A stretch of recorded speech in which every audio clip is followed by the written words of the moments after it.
Please watch the video until the end of it. Chapter 1. The Return. I never planned to go back to Grey Marsh. For years I told myself the past was sealed like a wound. But when the letter came, written in a shaky hand I half remembered, I could not ignore it. The handwriting promised answers. It promised that what I had lost there, my name, my childhood, the face of someone I used to love, could be found again if I dared to return. I am Mara. I speak now from the years after that night, because I need someone to know what happened. I need witnesses, even if only you behind the screen. I arrived on a late autumn evening. The road bent like a broken promise, and the fog lay low, a blanket over the town. The sign at the town's edge had been half torn away, and the rest read Grey M, as if the town itself had been cut from memory. People had tried to warn me. A man at the diner said, "Don't go looking for things meant to stay buried." He tapped his cup, eyes darting like a trapped bird. But I wanted the truth. I wanted the name that had been scrubbed from my childhood photos, and the reason my mother had vanished into silence. That first night, Grey Marsh felt like a paused dream. Lights burned in windows, but no sounds passed through. Doors were locked from the inside.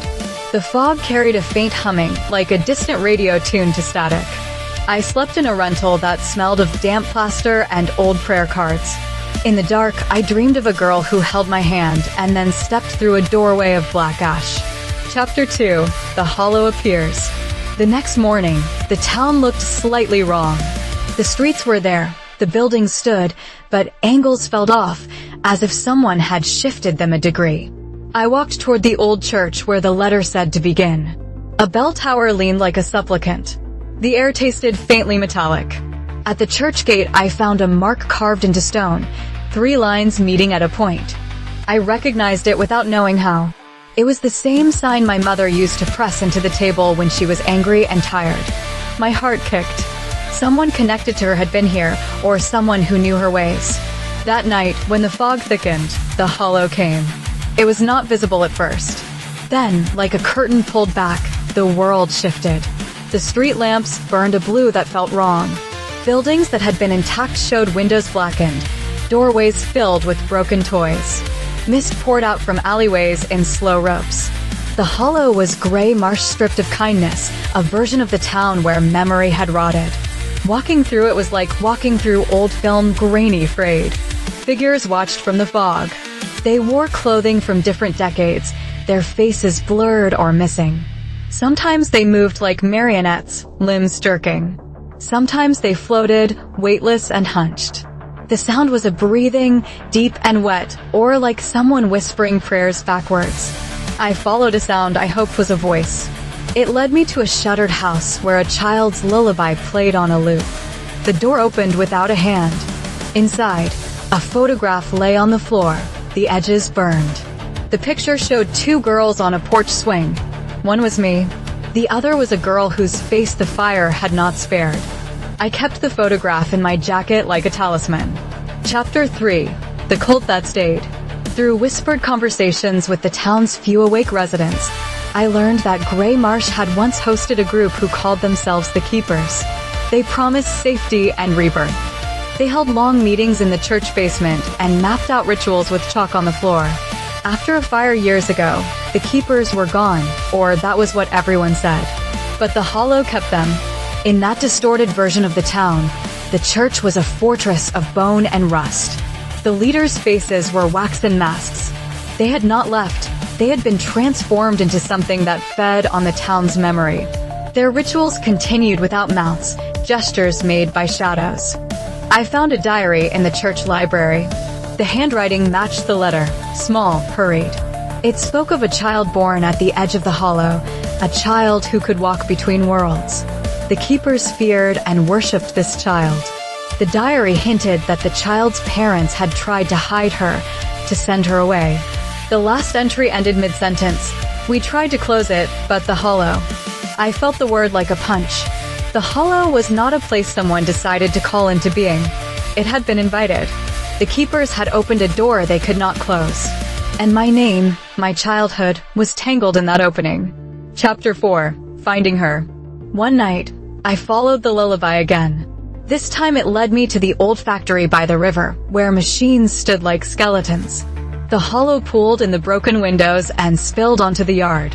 As I crossed the threshold, the air was thicker, tasting of dust and old iron. The lullaby came from the floor above. On the stairs I saw markings, small handprints pressed into the concrete. They glowed faintly as if lit from beneath. My breath felt loud. I climbed. Each step protested under my weight. The top floor opened into a room full of toys. They were covered in ash but arranged carefully in a circle. In the center sat a chair. She was in that chair. The girl looked older than the child in the photograph. Her hair was long and matted. She had an absence where her eyes should have been. Not empty sockets, but shadows that moved like smoke. When she spoke, her voice was a chorus, some parts mine, some not. She called me sister. I waited, she said. You left. I tried to reach for her, and my hand passed through the shadow of her arm like through cold mist. She smiled, and the smile was a door closing. Memories I had fought were pressed into me, images of the keepers building a wall of prayers, of my mother bargaining with a figure in black for a promise of safety. I saw a night when I had been taken away in a car while someone else, someone older and tired, stayed behind. I saw the factory burning and the sound of the lullaby as a signal. Why did you leave me? The girl whispered. Her voice was cruel not because she meant harm, but because her loneliness had made everything sharp. I was taken, I said. I was told I would be safe. She laughed, and the sound cracked the toys. Safe from what? The question hit like ice. I realized then that the town folded memory to save itself. It had erased faces and names to hide the hurt. I had a choice: try to pull her back into my world and risk letting the hollow into mine, or leave her and keep the living safe. Either way, the keeper's promise had to be confronted. Chapter 5: The Confrontation. I returned to the church where the keepers had once held court. In the hollow, the building was a cathedral of ribs and iron. Shadows moved along the pews like creeping plants. At the front, a figure stood with its back to me, a woman in a dress that had been white once. She held a candle that burned with no flame. When she turned, I saw her face was covered with the same three-line mark I had seen on the stone. She was both leader and sacrifice. You came back, she said. Her voice sounded familiar. It sounded like the radio in my childhood home. She told me that the hollow fed on memory to stay alive. The more a place forgot, the stronger it grew. The keepers had tried to bargain. Give us your pain and we will keep your town safe. But the hollow did not eat pain. It ate names and faces until only hunger was left. She can open the door, the woman said, and my skin crawled. The child between worlds can choose to stay or go. If she leaves, the hollow collapses. If she remains, it will spread. I thought of the girl in the chair, of her shadow eyes and cracked lullaby. I thought of my mother, of the night she pressed the three-line mark into the wood and whispered that some things must not be remembered. My chest ached with the weight of decision. I stepped forward and called the girl's name, the name that came back to me like a stone taken from the bottom of a river. It landed in the air, plain and true. The girl answered like a bell. The hollow shuddered. Faces in the crowd twisted. The leader screamed something that sounded like a prayer backwards. In that instant, the girl looked at me with something like hope. Her shadow eyes clouded, and for a breath she was a child whose fingers fit mine. She reached out and the world wavered. Chapter 6: Aftermath and the Choice. What came after is simple and terrible. I pulled her hand and the hollow tried to pull back. Memories shook free like dead leaves. The town convulsed. For a moment, I saw everything. The fire, the keepers hollering for a future they could not imagine, my mother pressing the mark into the wood, the choice to take one child away and leave another. I chose to pull. We broke through like someone surfacing from deep water. The hollow exploded in a sound like glass shattering. Light came in jagged lines. The factory emptied of toys. The church fell in slow motion. When it was over, the town was tired. The fog lifted in a few places. Faces that had been erased returned like people waking up. The girl blinked with real eyes. She looked at me and said my name, and I felt something close to forgiveness. She did not remember everything, But some things like laughter and the way the light used to fall through the kitchen window came back. The keepers were gone. The mark in the stone had cracked. The hollow had been awound, and we had ripped out the thing that fed it. But scars remained. On a Tuesday morning, a woman at the diner set a cup down and said, "Something's different." Her voice had color in it again, but there was wear in her hands. Part of having been stolen is always missing. We left Grey Marsh quietly when we could.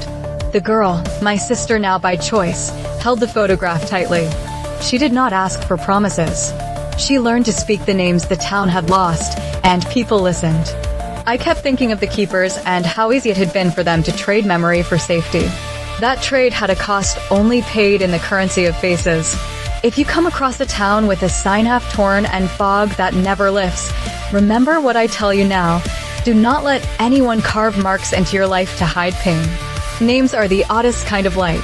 They keep the dark from growing. If you enjoyed this tale, please subscribe to the channel, activate notifications, give the video a like, leave a comment with your thoughts, and share the video with others who love a good scare.